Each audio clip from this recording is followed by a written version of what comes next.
I find it amusing when I think about the status of Mukhisaheb presiding over ceremonies in Jamaat Khanas. Why do you say amusing?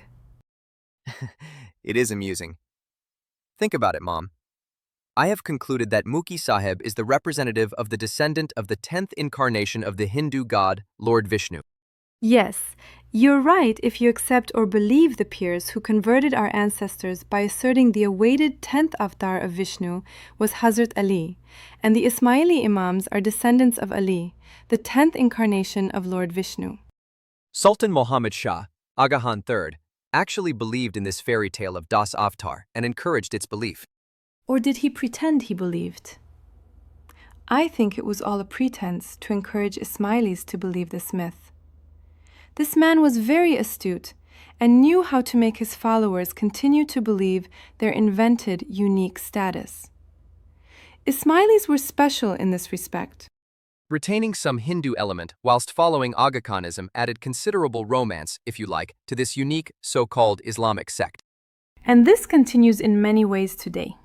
The Jinans, Sukrit, Nandi are all very Hindu in their origin, and so is the dressing, languages, and the food. All this is very fascinating. Sultan Muhammad Shah, the architect of modern Agakhanism, was continuously adding to the myth, and some of his announcements were laughable. If I were to claim what he claimed, I would be bundled off to a madhouse. I know what you are referring to. He claimed he was God. He was everything, and to give us heaven or hell was entirely in his hands. If Agakhanism is even remotely related to Islam, then any Muslim would know there is no such thing as reincarnation in Islam. For any Islamic spiritual leader to perpetuate this myth should serve as a giveaway of the ignorance of the Imam. Absolutely, Beta. You've hit the nail on the head. To think nobody questions any of this is quite remarkable. Perhaps it is fear of being excommunicated and ostracized. Sultan Muhammad Shah, from being a sickly child who it was believed would not survive, not only beat all the odds to survive to a ripe old age, but managed to extract every ounce of juice from this gift of life we all have been given by our Creator, Allah. There are many aspects of his life that are very controversial, which Ismailis prefer not to talk about. They would rather brush it under the carpet. Some Ismailis, of course, believe their Imam is sinless and can never do wrong, even if the Imam's wrongdoing is happening in front of their eyes. I am, in a way, a fan of his, and would like to know more of what you're referring to. There are many aspects of his life which were controversial and contrary to the way he was supposed to have led his life. He was a spiritual leader of a Muslim sect and a direct descendant of Prophet Muhammad, after all. This is very confusing, Mom. Was he a descendant of the Prophet or a descendant of the 10th incarnation of Lord Vishnu?